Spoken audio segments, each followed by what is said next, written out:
essa vivência que nós tivemos, essa experiência que nós tivemos aqui na Record é uma coisa que eu vou carregar para sempre na minha vida como uma das maiores demonstrações de caráter que eu já vi na minha vida.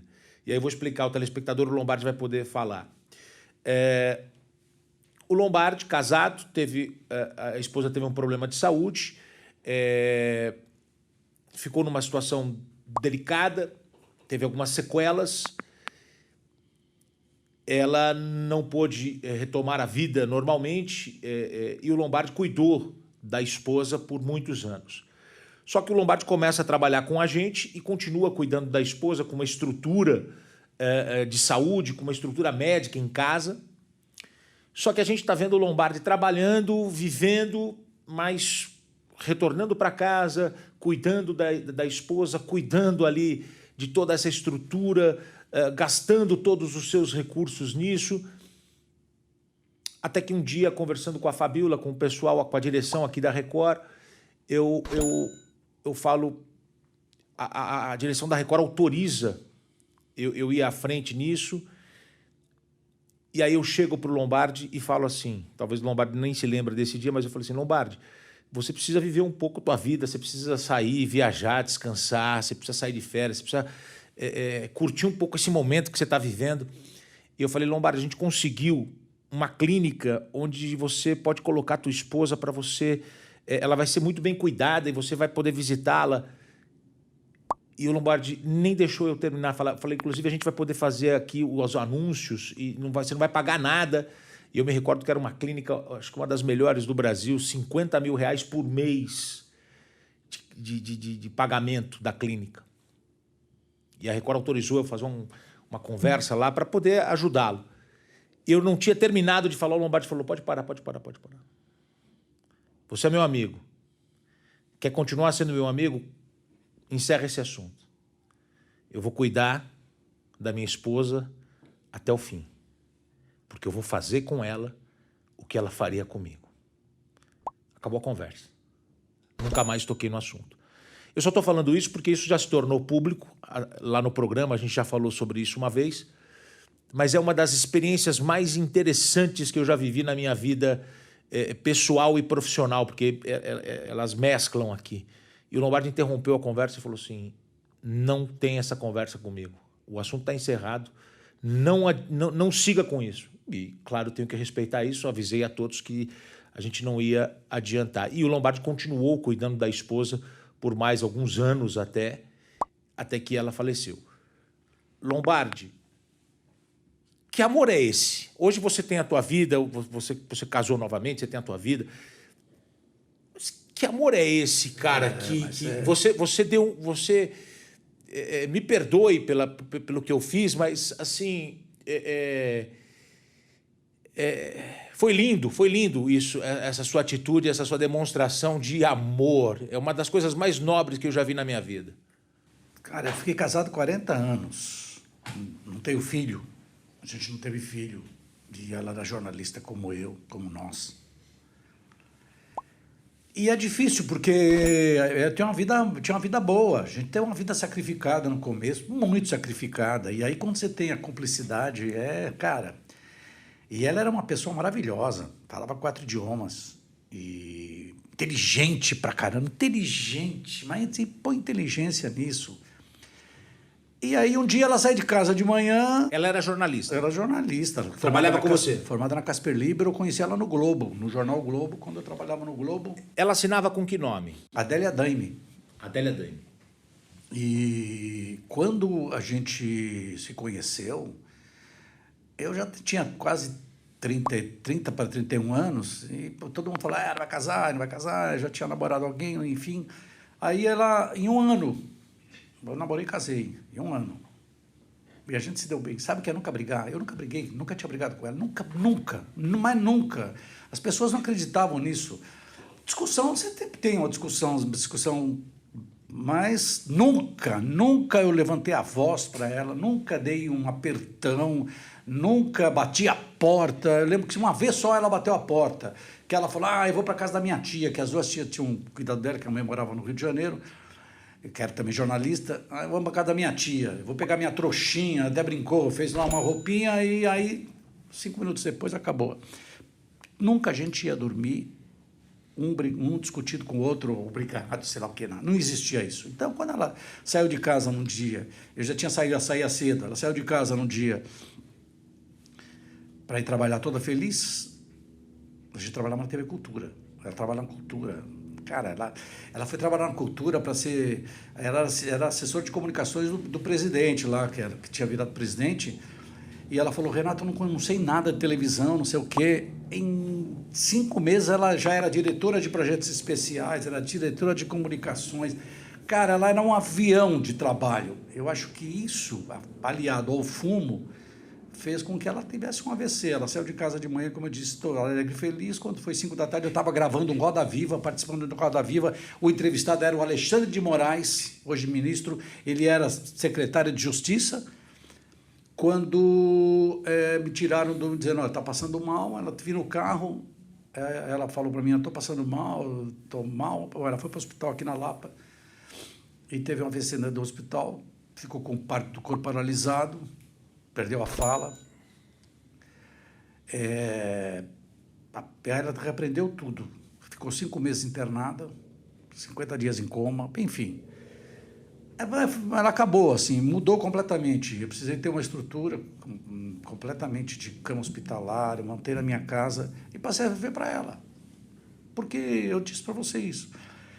Se tivesse acontecido ao contrário, eu não teria dúvida nenhuma, porque a nossa cumplicidade era tão grande. E na vida, a gente tem que ser cúmplice. Quando você gosta, quando você ama, quando você entende que aquela pessoa vai ser a pessoa para você viver o resto da vida. Eu falava para ela isso, a gente vai ficar velhinho junto. Tanto é que depois de doente, ela esqueceu, ela perdeu a memória de tudo, mas tinha coisas que ela lembrava, falava, o que eu falei para você, que a gente vai fazer o quê? Ela falava, a gente vai ficar junto, porque e ela tinha dificuldade para falar. Então, eu faria de novo. E não realmente, eu vivia para ela. Eu trabalhava, meu lazer era ir ao supermercado. A Fabiola até brincava, vai no supermercado, não sei o quê. Mas era meu lazer ir no fim de semana ao supermercado, à farmácia. Cara, esse era o lazer que eu tinha. Mas a vida, na vida não é só de que você convive com as pessoas, não é só de felicidade, de encontros marcantes. Não, a vida tem esses problemas. Ela tem coisas que você não espera que acontecem. Quantos anos você... 12 anos. Foram 12 anos. Tem gente que falava assim, nossa, mas 12 anos, você... Na interna, foi... A tua ideia não foi ruim, a tua ideia... Mas eu imaginava assim, eu já imaginava em casa, tinha umas auxiliares de enfermagem, coitada, ela não conhecia as pessoas, ela conhecia a mim. Imagina num lugar, porque ninguém cuida como você. Ninguém. É difícil falar isso, mas assim, as pessoas, elas com o tempo, elas viram uma pessoa que é uma pessoa doente, uma pessoa que está acamada, ela vira um trabalho para ela. Agora, você, desculpe, mas é delicado. Mas você, quando é tua, quando você cuida, é diferente. Nada, eu ia lá e falava, está faltando isso, está faltando aquilo. Me ausentava, falar para o empregado, você vai cuidar, você vai olhar aqui. Tinha uma lá que olhava mesmo, cuidava. Então, é sacrificado, mas é gratificante quando você abrir a porta. E ela falava assim, Renata, você, porra, não tem preço, nada. E foi aí, então, foram 12 anos que a gente tinha optado não ter filho, e a gente viajava todo ano, mas viajava nas férias, trabalhava muito, mas vivia de uma vida boa. Então, por isso que eu acho assim, se você tiver condições de não internar ninguém da tua família, cuide dela, cuide. Mas eu não posso, eu não tenho condição. eu não tenho, eu tenho que trabalhar, eu pago, ou eu trabalho e não sei o quê, mas sempre tem um jeito. Agora, você deixar a pessoa num outro lugar, não vão cuidar como você cuida. Nada, nada. Então, olha, eu por isso, tem umas coisas na vida que você recebe em volta. Seja no trabalho, seja na vida profissional, ou seja na doença.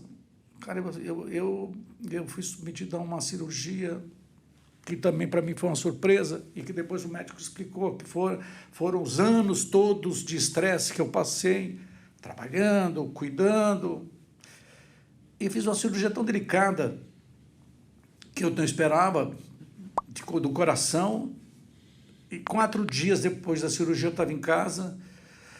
Um dia depois de casa eu já estava fazendo fisioterapia numa quadra. 1 mês depois voltei a trabalhar. Então, sabe, então, tem coisas assim, Deus faz isso, ele te testa de um lado, mas te dá do outro, e eu não posso me queixar de nada disso. Cara, eu lembro dessas coisas, eu choro porque o choro é uma coisa que se desafoga, porque o importante era você estar junto com a pessoa. A gente tinha programado para viver junto e para morrer junto. Ela morreu antes. Mas eu sou feliz hoje. Eu sou feliz porque, assim, eu não deixei de fazer nada. O duro é quando você deixa de fazer, entendeu? Você deixa de fazer em teu detrimento para você ser feliz e a outra pessoa não. Então, eu sempre pensei nisso e eu acho que cada um é cada um. Então, eu fico feliz quando eu penso tudo que eu pude fazer, eu fiz. Tudo. Só não pude salvá-la porque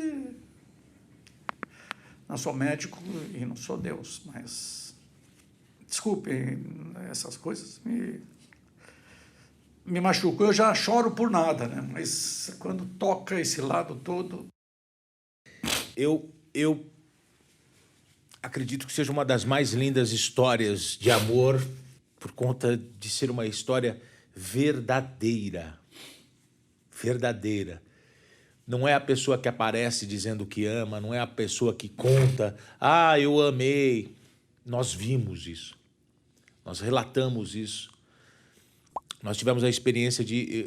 O Lombardi, a gente convidava ele para ir a um aniversário, uma vez convidei ele até para passar um Natal em casa, e ele levava a esposa, colocava ela, comprou um carro maior para poder colocar a cadeira de rodas, levava para que ela pudesse sair um pouco também. Para mim é uma história que deveria virar filme, livro, porque é uma história de amor. Ele não gosta muito de falar sobre isso, mas eu posso falar porque estou vendo de fora. É uma das mais lindas histórias de amor, uma história verdadeira, uma história real, de um homem que cuidou por 12 anos de uma mulher que ele prometeu que ia cuidar dela até o fim. Até o fim.